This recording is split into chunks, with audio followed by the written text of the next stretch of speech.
First of all, I want to introduce Mr. Rahul Gandhi, and I want to thank you because I know that you came to Medellin and you decided to have a meeting with people, students from a university. So for us, it's an honor to receive you in this university. Mr. Rahul Gandhi, he's the leader of the opposition, and he has been member of the parliament since 2004. In 2007, he was named General Secretary of the Indian National Congress. Then in 2013, he assumed as Vice President of the Indian National Congress. And then he served as President of the Congress from December 2017 until 2019. He attended Stephens College at Delhi, Harvard College, and Rollins College in Florida. And then he did a MPhil on Development Studies from Trinity College at Cambridge University in the United Kingdom. He has been recognized for a person who actually envisioned an idea of India in the world, and also for his thoughts about health as a right and a basis of equality. He has also do some speeches about Fourth Industrial Revolution, education connected to the future, entrepreneurship and business, and innovation with humanity. So thank you very much, Rahul, for being here. So the word is yours. So thank you very much and welcome. Well, thank you for inviting me. It's a pleasure and an honor for me to come here. So are we doing simultaneous translation or I just go? I just go. So I believe most of you here are engineering students. Is that correct? Is that fair? Yeah. So I'll start with a mix of geopolitics and engineering, because that's what is going on today.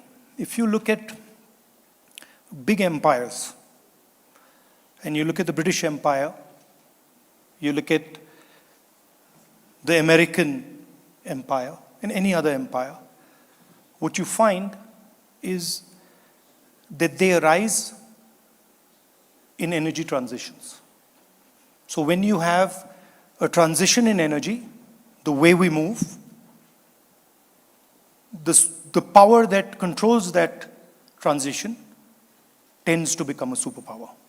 The British controlled steam, the steam engine and coal, they became a superpower. They had the British Navy, and we in India fought that empire, eventually got our freedom in 1947. After the British, the Americans came. Then the Americans managed the transition from coal and steam to petrol and the internal combustion engine. And now we are facing a new transition. We are facing a transition from the internal combustion engine to the electric motor, and from the fuel tank to the battery. And the real fight between the United States, which has a maritime vision of the world, and China, which has a terrestrial vision of the world, is about who is going to manage this energy transition. Who's going to control battery technology? Who's going to control the electric motor? Who's going to control the optics that will allow you to move? And if you look, people say, okay, we're moving into a phase of electric cars.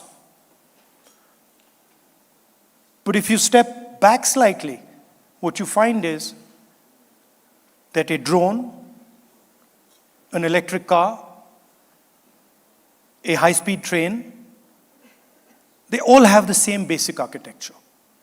It's an electric motor with batteries and then some way of communicating with the world. Optics, and then you can add software and AI to that architecture. And so the entire battle that is taking place, the geopolitical battle, is about who's going to manage this transition from the internal combustion engine to the electric motor. And so far, the Chinese are winning that battle. They're winning the battle because they control battery technology, they control the electric motor, they control optics. And they control it because they are the biggest manufacturer, the biggest producer on the planet. Right? The United States used to be the biggest producer. Some of the older people here will remember a time when Cadillac was big, Ford was big. And now, instead of Cadillac, you have BYD. You have DJI. So the Chinese control of production is what has created massive political issues, and it's also given them a base to make this transition. So that would be a broad theme that I would put to you for discussion. We, of course, are China's neighbor, and we are a close partner of the United States. So we are sitting right in the middle, right in the middle of where the forces are colliding. And they're colliding everywhere. If you look at Ukraine, what's interesting about Ukraine is the electric motor is destroying the internal combustion engine. The drone is destroying armor, is destroying tanks, is destroying artillery pieces that are powered by the internal combustion engine. So what the drone allows you to do and what the electric motor allows you to do is move in ways that an internal combustion engine just cannot do. And another way to think about it is an electric motor allows you to decentralize power. So it allows you to take power in a car and put it into 5 or 6 or 7 different places. It allows you to take power in a drone and decentralize it, maybe put four motors on either corner and make a quadcopter. So that to me is the technological battle that is taking place. On top of all this, you can overlay AI. So from production and from consumption comes data. The Chinese control production data. They're the only ones who know, who produce the data when things are produced. When this TV screen was produced, the Chinese have the data on how it was done. When the speaker was produced, the Chinese have the data on how it was done. The Americans don't. So the Chinese dominate production data, and the Americans in the Western world and in India, they dominate consumption data. So Uber is consumption data. Google is consumption data, right? So that's the data on which AI is going to work. And a lot of people say, well, AI is going to revolutionize things. Absolutely, it's going to revolutionize things.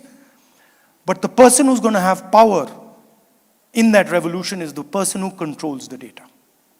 And for example, in our part of the world, most of our data is controlled by the United States, by companies like Google, by companies like Uber, by companies like WhatsApp.